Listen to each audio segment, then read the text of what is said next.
Morning. You hear me? Could you please silence your cell phones? So, here we are, National Vietnam War Veterans Day, March 29th, at Charles George VA, the #1 VA in the country. We appreciate the care that we get here, and they appreciate taking care of us. My name is Alan Percal. I'm the co-chair of the Healthcare Committee of Vietnam Veterans America and chair of Buncombe County Veterans Council. We're gathered at this sacred place on this day of recognition to honor and remember those who have served in the Vietnam War from Western North Carolina. Would you please join me in a moment of silence for those who didn't return from Vietnam and those who have passed since, and those serving in harm's way at this time.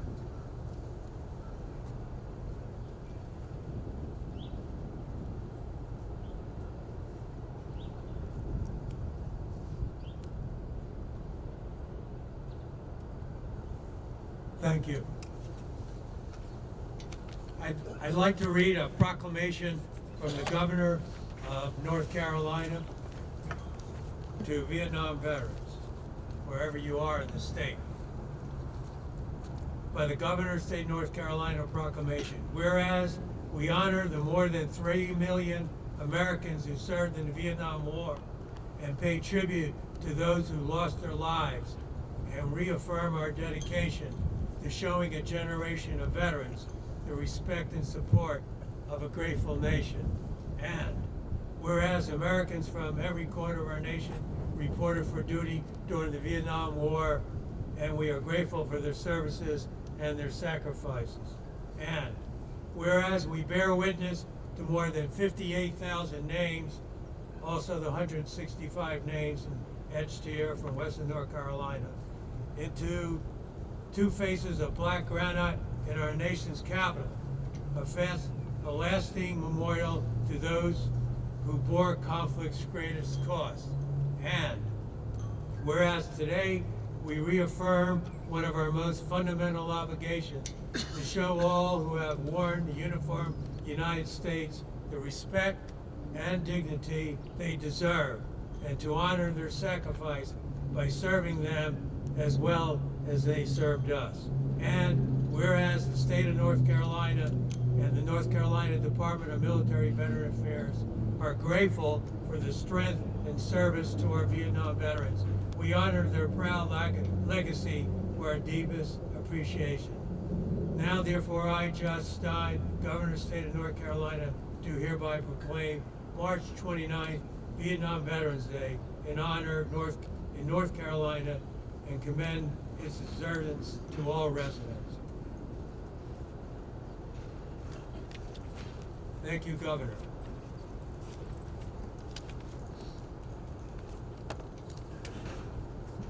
Okay, now we'll be led in the Pledge of Allegiance by Steve Henderson, Vietnam veteran, United States Marine Corps.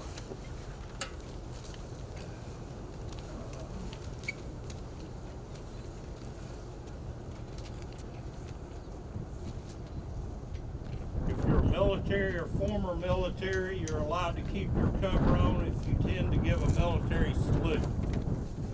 So at this time, I ask attention, salute, pledge.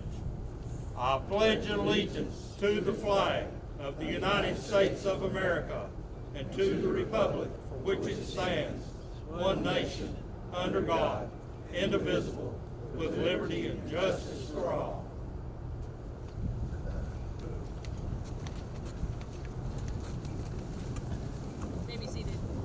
Very seated. Thank you. Next, I'd like to introduce Chaplain Lee Brown, who served in the United States Army. I don't know the years, maybe she can tell us, and she will lead us in a devotion. Thank you, Chaplain Brown.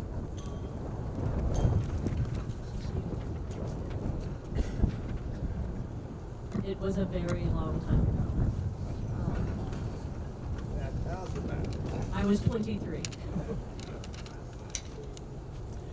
Good afternoon, everyone. My name is Chaplain Leah Brown, and I have the great honor of serving as the Chief of the Chaplain Service for the Western North Carolina VA Healthcare System. I welcome you to this time of honoring those who served in the Vietnam War, and also let us take a moment to recognize and express gratitude for and great respect for all those who are here today who love someone who served in the Vietnam War, perhaps many someones. Thank you for being here today. We know the path you have trod has not been easy either. From roughly 1964 until 1973, determined and courageous Americans displayed resolute loyalty to our country, despite all manner of personal sacrifice, from the valiant to the traumatic. They answered a call from their commander-in-chief with a passion for worldwide democracy and a fierce commitment to their fellow veterans. My father-in-law, Phil, was a Vietnam veteran. He was the kindest, sweetest, most generous, compassionate man I think I've ever known. He loved all creatures, no matter how big or small, and I once saw him apologize to a spider for accidentally walking into its web and destroying its home. He was a combat Marine who carried and used a flamethrower outside the DMZ from 1966 to 1967 because his country asked him to do so. So this occasion is both professional and personal for me. I'm going to share lyrics to one of his favorite hymns in our opening prayer in just a moment. Lyrics that I know brought him comfort during the many, many, many torments that he brought back to the States with him from his time of service in Vietnam. I learned from Phil and from veterans here at this VA to listen carefully so as to understand how I will never fully understand the intensity of the Vietnam War, the intensity of what veterans had to witness and what they were ordered to do in service of the mission with which they had been tasked. Vietnam veterans of Western North Carolina, you have our love, our gratitude, and our respect for the trueness of intent and devotion with which you gave everything and laid everything down. Everything. I know that all of us gathered here come from many different walks of life, faith traditions and beliefs of many kinds, and that prayer may mean different things to all of us. So within whatever meaning it may hold for you and for me, I invite us to open our hearts to the God of our understanding as we ask for blessings upon this sacred time of remembrance. Will you pray with me, please? Our God, who we call by many names, Spirit of life that holds us all, we ask for your presence among us as we remember both violence and service, both nightmare and dream, both unimaginable pain and unimaginable healing. We offer you our hearts still heavy with memories, hearts that beat with empathy and sympathy, with admiration and with scars. Please touch us and heal us as you bind us to one another, reminding us that the depth of our wounds is equal only to the depth of the love that preceded them. May we hear you saying to each of us this day and every day, in the words of this hymn, I am hope for all who are hopeless. I will lift you from all your fear. In the shadows of the night, I will be your light. Be still and know I am near. I am the word that leads to all freedom. I am the peace the world cannot give. I will call your name, embracing all your pain. Come and rest and live. Do not be afraid. I am with you. I have called you each by name. Come and follow me. I will bring you home. I love you, and you are mine. Amen.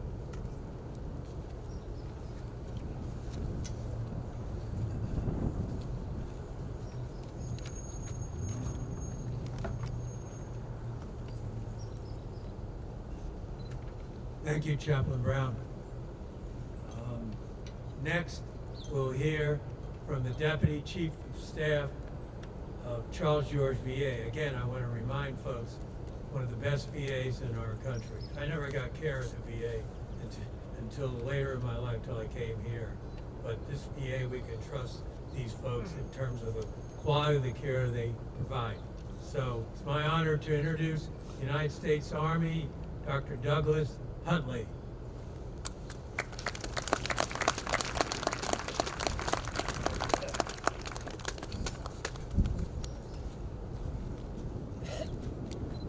Alan is always a little too kind when he says things about me, so take it with a grain of salt. Good afternoon. On behalf of Mrs. Young, our Executive Director, and the entire executive leadership team, I'd like to thank you for being here to mark Vietnam Veterans Day. On March 29th, America pauses to honor men and women who served in the Vietnam War and to keep a simple promise that we will never again confuse the judgments about a war with our respect for those who were sent to fight it. In 2017, Congress passed the Vietnam War Veterans Recognition Act, which was designed March 29th as National Vietnam War Day, and encouraged all Americans to fly a U.S. flag. And so here we are today, I think maybe the third one in the series. Today I want to honor your service not only by looking back at battles and operations many of you know firsthand, but also by telling the story of a small remote island off Vietnam's southwest coast, a place once known by ancient navigators as Long Island. It's called Tho Chu, and it's part of the Tho Chau archipelago in the Gulf of Thailand. And its history after April 30th, 1975 says a great deal about what war really costs and why your service still matters in the lives of people far from home today. Many of you remember exactly where you were on April 30th, 1975, when Saigon fell and the long struggle in Vietnam came to an end. For most of the world, that date marks the close of the war in Southeast Asia. But for the people of Tho Chu Island, the war's deadliest chapter was still to come. Tho Chu is the largest of 8 islands in the Tho Chau archipelago, about 100 to 160 kilometers off the coast of what is now the Gian Chang province. It's a beautiful but terribly exposed place. Wide beaches, green hills, small fishing communities, and a strategic position for the shipping lanes in the Gulf of Thailand. By the early 1970s, it had come home to a few hundred Vietnamese citizens, farmers, fishermen, and their families, resettled there by the government of South Vietnam. When the Saigon government collapsed in April 1975, the mainland erupted in celebration, but Tho Chu was left in a dangerous limbo as the last South Vietnamese naval troops withdrew. Almost no functioning authority remained on the island. On or around May 10th, 1975, barely days after the victory celebrations in Saigon, units of the Khmer Rouge crossed the water from the newly liberated Cambodia and landed on Tho Chu as they moved to assert claims over disputed islands in the Gulf of Thailand. According to Vietnamese government accounts and later interviews with survivors, the Khmer Rouge rounded up nearly the island's entire civilian population, about 500 men, women, and children. They loaded them on boats and transported them to Cambodian-held islands such as Koh Tang, where they were forced into labor, and then they were uniformly killed, all of them. Virtually no one who was taken that day ever came back to Tho Chu. After hearing reports of the Khmer Rouge attack, Vietnam's new government ordered a counter-operation, as you might expect. Naval forces and units from Military Region 9 mobilized from nearby Phu Quoc and retook Tho Chu archipelago in very hard fighting that helped set the stage for the later border conflicts and war between Vietnam and the Democratic Kampuchea. Because Tho Chu was freed only weeks after the fall of Saigon, Vietnamese press calls it the last place in the country to be liberated. Interesting words. But when the fighting had stopped, the island was essentially empty. Journalists later pieced together the story from a few citizens who had escaped or been away from the island that day, including a fisherman whose family survived only because a steersman secretly cut the boat loose from the convoy heading toward Cambodian waters that held his family. Years later, as news emerged of the Khmer Rouge's fall, he realized that everyone taken from Tho Chu in May 1975 was dead. Today, if you travel back to that remote island, you will find a very different place. Tho Chu is now part of the Phu Quoc city, home to a few thousand residents who make their living in fishing, aquaculture, and small-scale tourism under the tight military regulations and visitors needing permission and border guards ever present with guns. At the heart of the island, though, stands a small temple built in 2011. It is called the Tho Chu Temple, and it honors the Vietnamese soldiers who died retaking that island and the more than 500 innocent islanders murdered by the Khmer Rouge in May of 1975. Inside, tablets bear the names, often incompletely so, of those who never came home. Local people and visiting sailors come there to light incense, tell stories to school children, and connect the peace of today's fishing village to the violence that once swept over that shore. In that way, Tho Chu has become more than just a border outpost. It's a kind of floating memorial, a place where Vietnam remembers that even after the last American helicopters left Saigon, the region was not yet done with war. Now, why in the world would I share this story with you, American veterans, Vietnam veterans, on Vietnam Veterans Day? First, because you understand what war does. First, you understand that war does not end for those who fought it, or for the civilians who lived through it, just because a date goes into the history books. Many of you came home early to mid 1970s to a country who was eager to move on, just as people on Tho Chu were trying to rebuild their lives in the shadow of a collapsing government, with forces far beyond your control still shaping what happened next. Second, because the courage shown on that distant island is part of a pattern that you recognize. Sailors and soldiers stepping forward into confusion and danger, often with little warning, to protect people who had no one else to stand between them and an enemy. The uniforms and flags may be different, but the core act of service remains the same. The willingness to go where you're sent and to accept the risk on behalf of others is something you share with those Vietnamese troops who climbed onto that landing craft and off that landing craft to retake their Long Island. Third, because as the years pass, we need stories like Tho Chu to remind us what is at stake when societies slide into dehumanization. The massacre there was part of a broader Cambodian genocide that emptied cities, filled mass graves, and left perhaps 2 million dead under the Khmer Rouge. The same twisted logic that justifies killing hundreds of islanders on Tho Chu justified the torture and murder of prisoners in places like S-21 and the execution of countless others in the fields.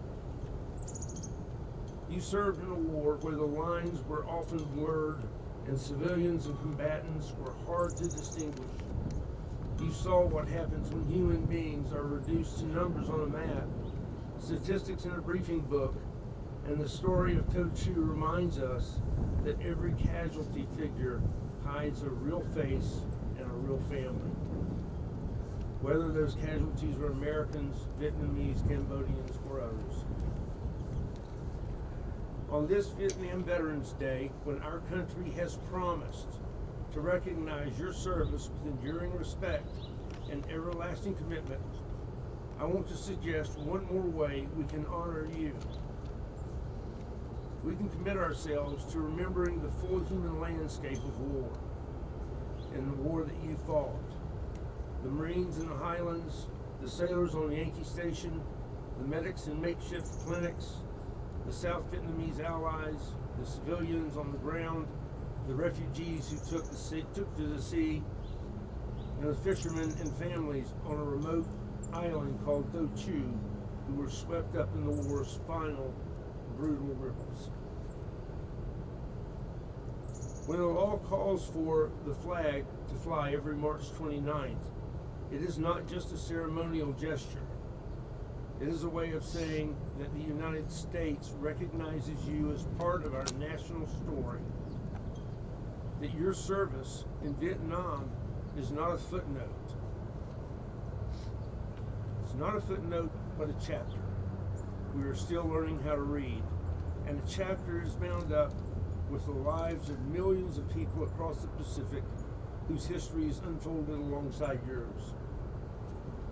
So today, to those of you who wore the uniform in Vietnam, I want to say thank you for going when your country called you, even when the mission was unclear and the politics might have been a bit contentious. Thank you for the years you have spent since then, building families, communities, and a better nation here at home. And thank you for being willing, even now, to sit with stories like Tho Chu's, to look unflinchingly at what war does, and to help the rest of us learn the right lessons from it.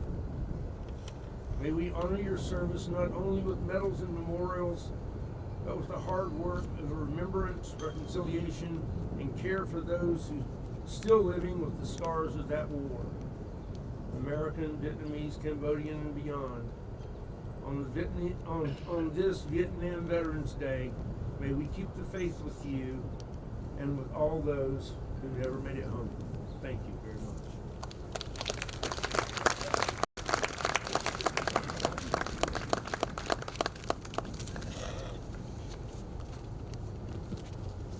Thank you, Dr. Hunley. Next, we have a few folks coming up. First, we'll have Ted Minnick, who will give us a little history of the Vietnam Memorial here. And then after that, Ted and David Robinson behind me are members of the Brothers and Sisters Like These Veteran Writing Group. They write to heal the wounds of war. That group was birthed in the basement of this hospital here over 10 years ago. So after Ted gives us the history of the wall, Ted will do a reading, and David Robinson. Ted, United States Army, Vietnam. David Robinson, United States Army, Infantry, Vietnam. Ted, Artillery. Ted.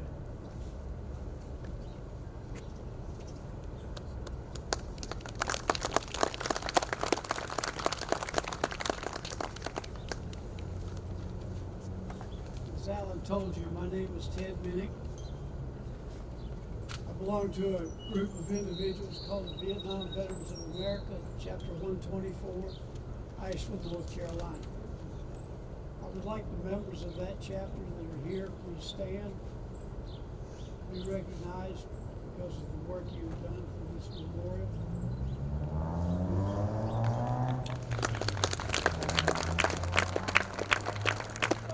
Thank you. Just like the Vietnam Veterans Memorial Wall in Washington, D.C., this memorial is dedicated to the Vietnam veterans. Vietnam Veterans of America, Chapter 124, started planning for this memorial in 2017. We finally got it put up and dedicated September of 2018. The VA was very instrumental in helping us get this spot. It's between the main branch of the hospital and CLC, Community Living Center, in the circle. We couldn't have done it without the VA. On the front side, you will see the mountains of western North Carolina, the Nurses Monument, a portion of the wall, and the Three Brothers Monument from Washington, D.C. Also a map of Vietnam, the Soldier's Cross, and the Vietnam Veterans of America logo. On this side, you will see the names of the 165 heroes from western North Carolina who made the ultimate sacrifice while serving in Vietnam. Much research went into making sure we had all the names of those from western North Carolina who died while serving in country. If you sit, and I'm partial to this, if you sit on the en-route bench, you might see a reflection in the wall, much as the three brothers are looking for their reflection in the wall in Washington, D.C. They're looking for their brother. They're looking for their name.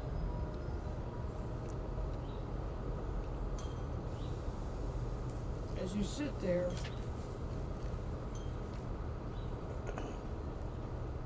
say a few of the names, maybe a relative or a friend. As long as you say their names, they will never be forgotten.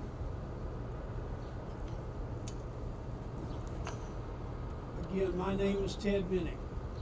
I was drafted into the Army in 1966, went to Artillery OCS, and was sent to Vietnam as an artillery battery commander in 1969. My wife, my daughter, my granddaughter, and her friend are here today. My wife has been with me 59 years.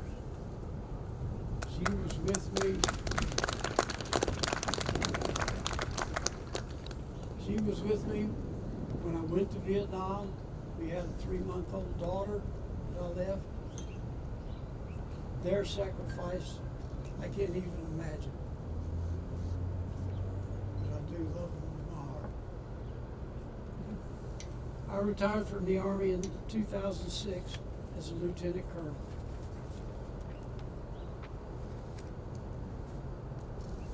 As Alan mentioned, I belong to a group called Brothers and Sisters Like These Writing Alliance. It is so helpful for me to release some dragons, demons, whatever you want to call them, by writing.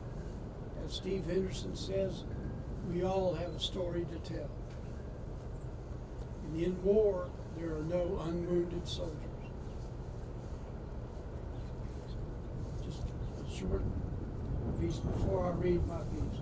I spent a year in that tropical paradise known as Vietnam as a commander of Bravo Battery, 6th Battalion, 32nd Field Artillery Regiment, 1st Field Forces, Vietnam.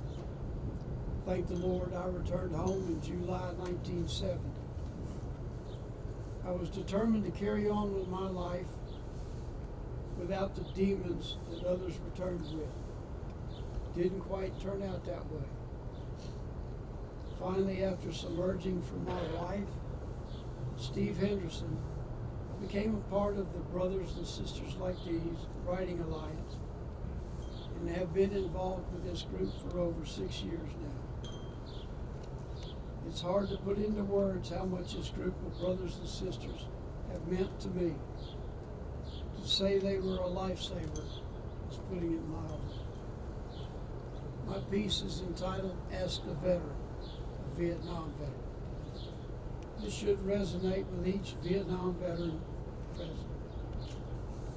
The next time you see a person wearing a hat with the words Vietnam veteran, tell him thank you or welcome home. He might say thank you or it was my honor.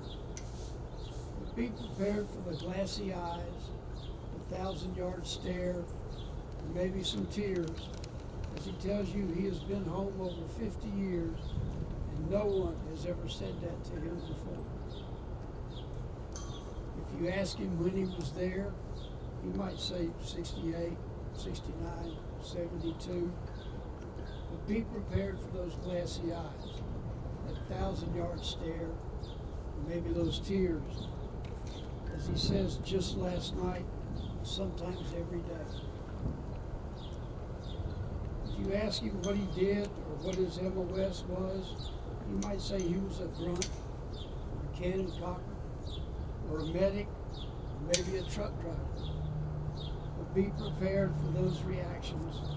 As he says, he spent his days hacking through the jungle, arms bleeding from the elephant grass, wading streams and rice paddies with leeches attached all over his body, hunkering down in a foxhole half filled with water during the monsoons, where it rained so hard it was horizontal, sometimes scared out of his mind while on guard duty. We're looking and listening for the walk, walk, walk of the helicopters coming to medevac him or to extract him and his unit. If you ask him how his family is, he might say they're good. But be prepared for those glassy eyes, that 1,000-yard stare, those tears. As he says, I don't know. They haven't spoken to me or reached out to me in years. They think I'm a monster who can't deal with reality or society because of all my pent-up rage and demons that no one seems to have an answer for. But they sure have a name for it. PTS, post-traumatic stress. And the doctors just prescribe another medication to take. If you ask him where he lives, he might say Black Mountain, Asheville, or Swannanoa. But be prepared for those same reactions, as he says, in a closet, or in a box, under the bridge, or on the street going from corner to corner in rescue missions, looking for a warm blanket, or a shower, or a free meal. That's how he spends his days and nights. If you ask him how he is feeling, he might say, I'm good. But be prepared for those reactions. As he says, his arms and shoulders hurt from swinging that machete, cutting jungle. Or he might say his back hurts from carrying that 80 to 100 pound rucksack filled with all his worldly possessions. Or his legs and knees hurt from humping up and down those central Highland mountains or slogging through those rice paddies. And his ears are always ringing from the rocket explosions and the artillery fire. Seems no one has a prescription or answer for the voices and constant ringing he suffers from. When he mentions it to someone, they always say, oh, it's just in your head. Therein lies the problem. If you ask him if he wants a cup of coffee, he might say, sure. Be prepared for those same reactions as he tells of hunkering under a poncho, a canteen cup full of rice paddy water, a packet of sea ration instant coffee, being heated by a piece of C4 explosive cut out of a Claymore mine, shooting the bull with his buddies who are no longer here, but he remembers all their names and where they are located on the Vietnam Veterans Memorial Wall in Washington, and that they visit him every night. You might be bold enough to ask him his age as you look at his ragged, dirty clothes, his scraggly beard, his long hair. He might say 75, 80. Be prepared for those glassy eyes, that 1,000-yard stare, those tears as he tells of spending his 18th or 20th birthday walking point on an ambush patrol in that same dark triple canopy jungle, awaiting those rice paddies in 100-degree plus heat, 100% humidity, and how during a break, he and his buddies, the ones that are no longer here, shared a small can of sea ration pound cake, drenched with a small can of sea ration peaches, or maybe shared a box of crumbled, smashed chocolate chip cookies that his mom sent him for his birthday. He might even mention having to eat cold, chopped ham and eggs, or ham and limas, frequently called ham and mothers, or scraping the congealed oil and fat out of his sea ration beans and franks.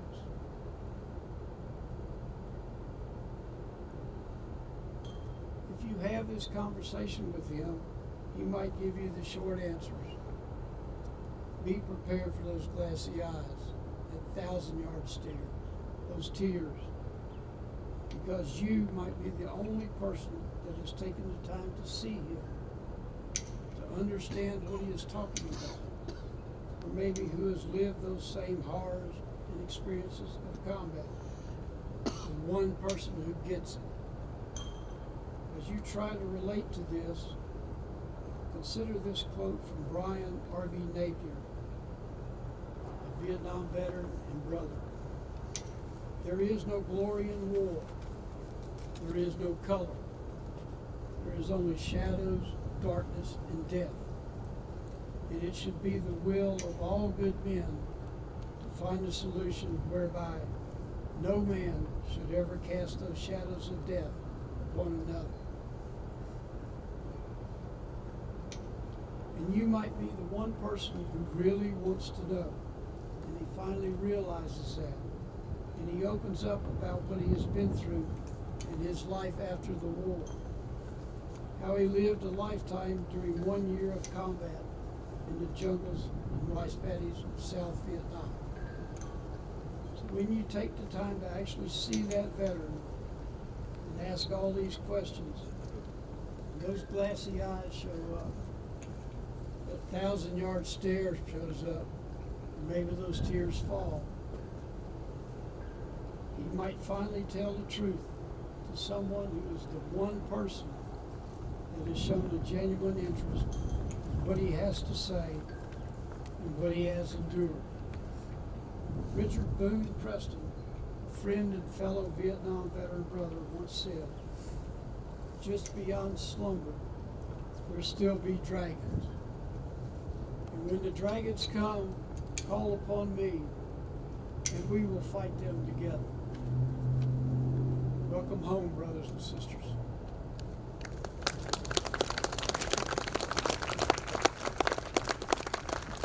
You got so many things right. You got so many things right. Thank you, sir.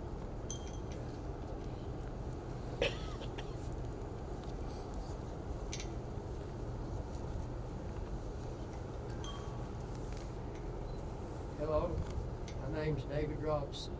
I was in Vietnam. I was drafted in 1970. Went to Vietnam in 70. I was with Charlie Company, 5th Battalion, 46th Infantry, stationed in July. And Ed just told us all that was going on up there, didn't he? Yeah, we could relate to every bit of it, all of us. You know, I'm thankful to be here. I've read this poem here. I read it. If I get through it today, it'll be 56 times since I wrote it. 2014, I believe. And I've read it a lot of different places all over the United States. I've had it, a lot of reunions and things I went to, and I've got to read it. I've read it here before, and always thankful. But I'm thankful it's been over 2 years since I've got to read. I've been battling a lot of health problems, and I thank the VA here in Asheville for all the good care that I've received from them. I thank the Lord most of all for healing me. He uses the doctors to do that, and I'm thankful for it. Thankful to be here today. Just want to remember all those that, all of them we know that didn't make it back. We want to remember them, each one. Remember their families. Remember to pray for them. You know, it's still not easy. You know, my dad, he was in World War II. He was in Korea. My dad never did know nothing about no war. He never did talk about it. Never did say nothing. You know, they said back then he had shell shock, battle fatigue. They finally figured out what we had was PTSD. But here I go. Across the sea. What a journey for me to cross the sea, to have known the things that I had to see. First was a man they called a VC. He was trying to kill me. Oh, the training they gave as best they could. It was much different across the sea. Things I'd never seen, names I'd never heard nor could say. Long Bend, Da Nang, Cameron Bay, July, many more.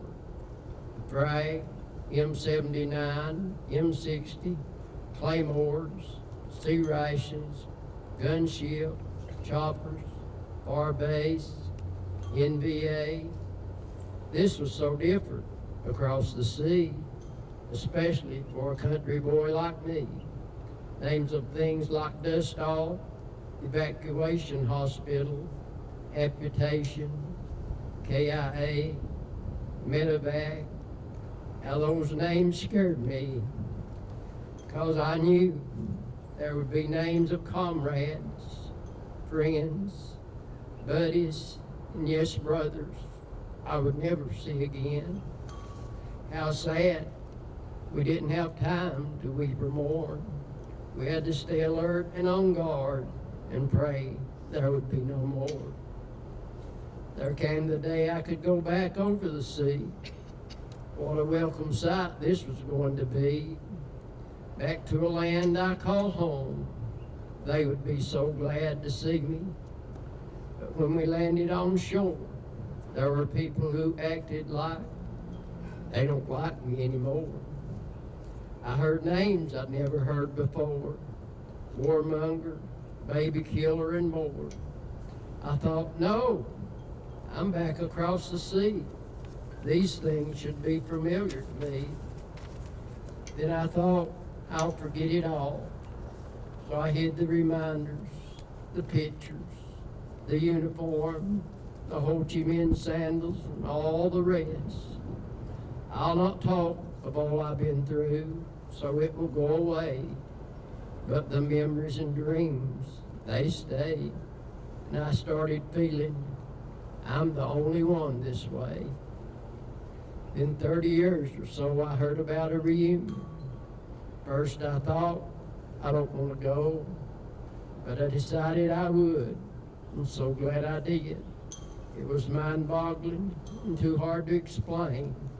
All these brothers, and we all felt the same. How could I ever forget brothers like these? To meet their families, what a joy. And remember, we met when we were just boys. To talk of the good times we had, and very seldom speak of the bad. I think what would my life would be if I'd never had to cross the sea. But if I had not, then I would never have met brothers like these.